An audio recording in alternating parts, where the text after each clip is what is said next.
This is fine. I'm okay with the events that are unfolding currently. That's okay. What's going on, everyone? Jeremy here from The Quartering, and with your daily Bud Light update. Apparently, Bud Light has decided to just quadruple down in the face of losing nearly $30 billion in market cap due to the, ongoing boycott. And it's a pretty interesting thing to see, to be honest with you. It's wild to watch it all shake out in this manner because you would think, I guess it just really goes to show how much power a lot of these like weirdo, shadowy investor groups have.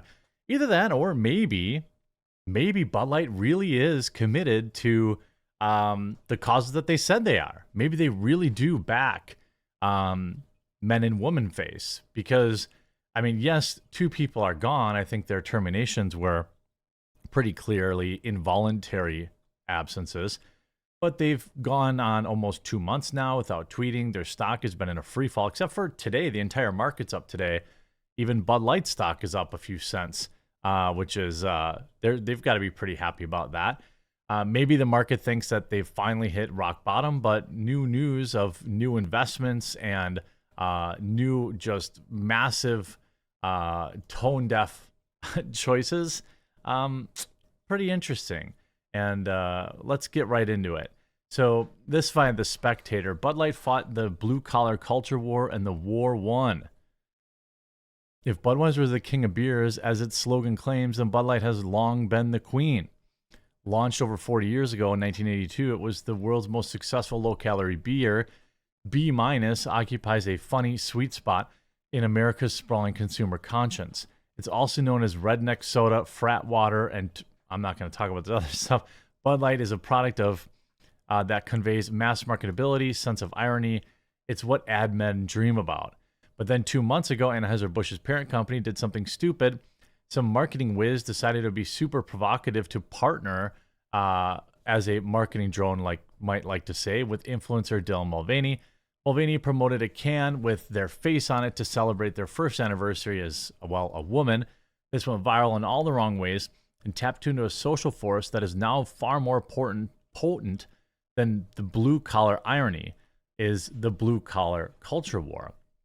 An angry online reaction began and just kept gathering speed. Mass boycotts continued and anti-Bud hashtags sprouted up everywhere.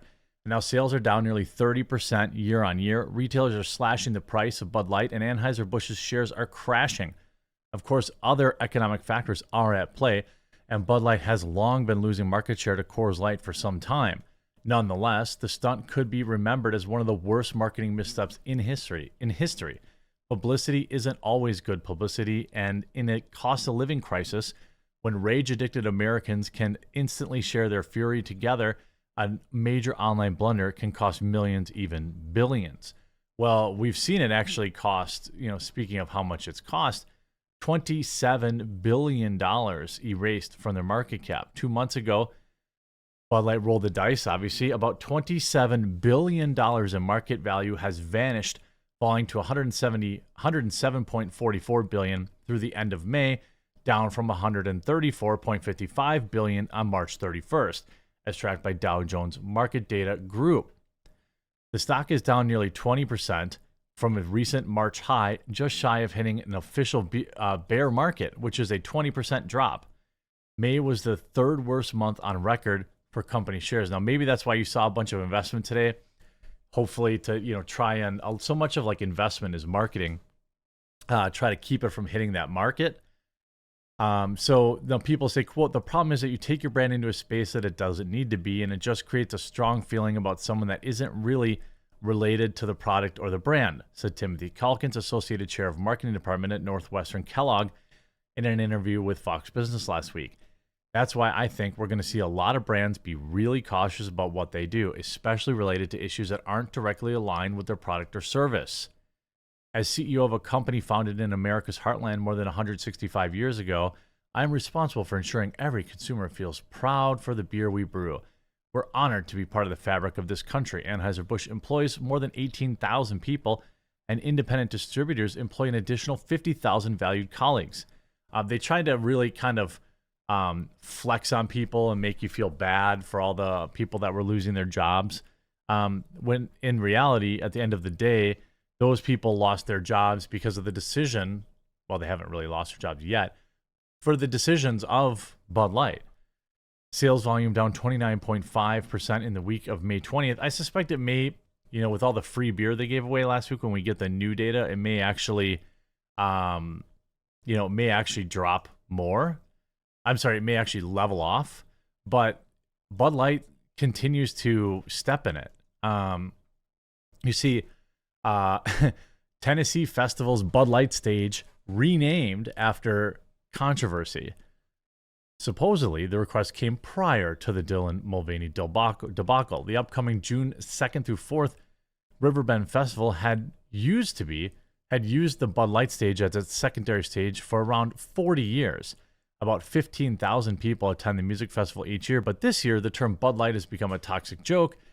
This occurred last month, obviously everybody knows.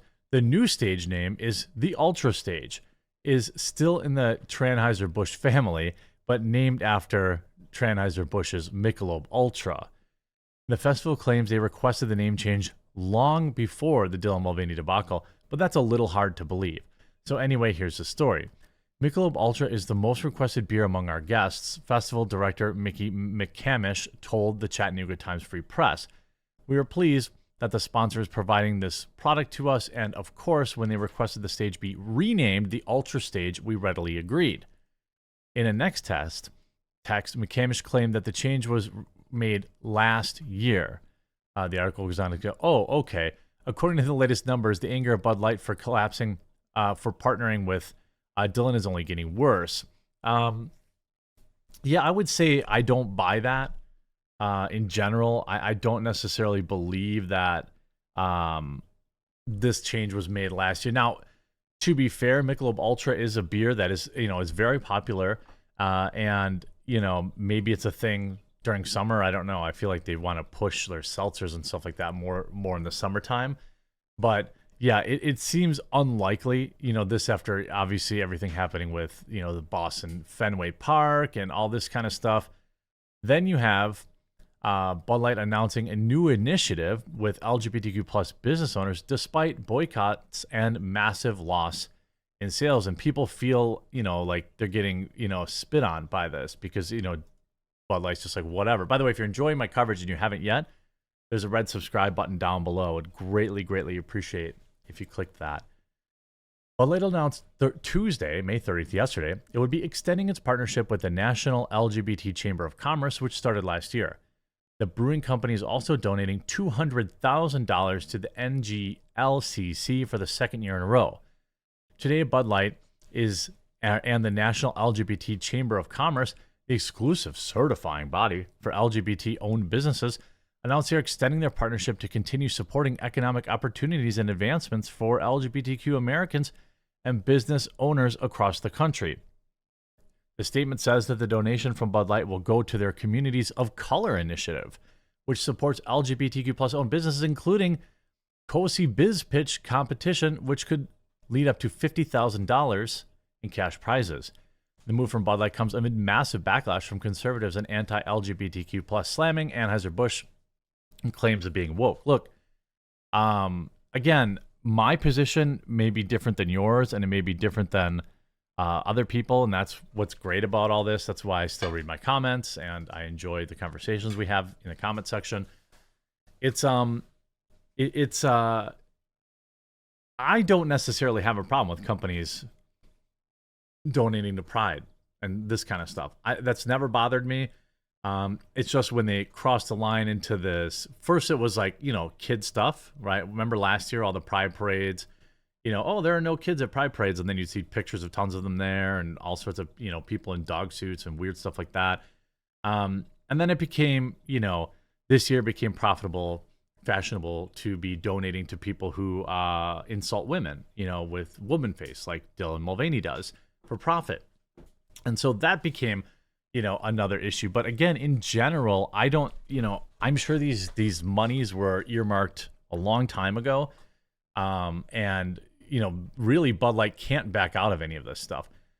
they're certainly caught between a rock and a hard place. They're still, if you just look at the news cycle, like they're still dominating the news cycle. Here's an hour ago. Bud Light and Target stocks continue falling amid boycotts while Miller Lite stock rises. Now, if we look at InBev stock, it's actually up today 1%, 56 cents. Now, if it'll finish the day there, we can't know for sure. But, you know, the word is continuing to spread. I think probably a lot of people talked about a lot of things this past weekend over Memorial Day. So it could be interesting to see how that all shakes out. If new people get interested in, passing on the product, it's going to be interesting to see. I think that the point has been made with Bud Light, and I think that they're probably just never going to, at this point, it just seems unlikely that they're ever going to comment. They're just not going to. And I think that, you look at their Twitter, I mean, they've had to completely abandon their Twitter. It's April 1st. It's now been exactly 2 months since they have been able to have even tried to tweet. April 14th. So 6 weeks plus they haven't tweeted in. And last tweet got ruthlessly ratioed. I think that they may not tweet again for 6 months. They literally can't. And I couldn't be happier. I hope you enjoyed this video. If you did, please do leave a like on it. And if you haven't yet, please do subscribe down below, and we'll talk to you again real soon.